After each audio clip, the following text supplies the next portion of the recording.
Nhar it-tlieta l-kap tal-Oppożizzjoni kwota statistika tal-Uffiċċju Nazzjonali tal-Istatistika biex insista li l-impjiegi fis-settur pubbliku żdiedu b'aktar minn 4,000.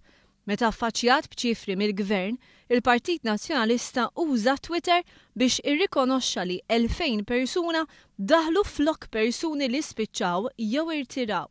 Għalhekk dawn il-persuni ma kienu żejda xejn.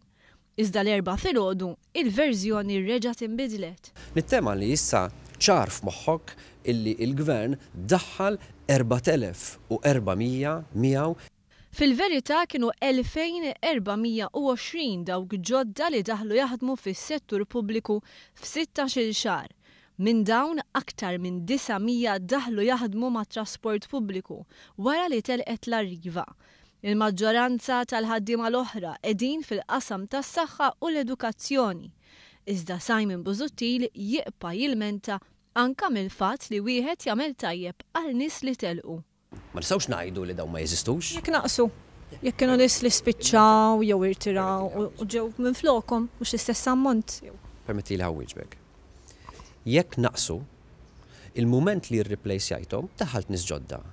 Il-kap tal-Oppożizzjoni kien qed jitkellem f'Għawdex hawn impjiegi full-time żdiedu b'714 matul l-ewwel 16 xahar ta' din l-amministrazzjoni.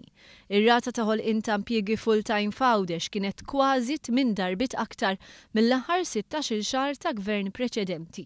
Fuq kollox jispikka l-fatt li f'pajjiżna nħolqu aktar minn 6,500 impjieg mal-privat.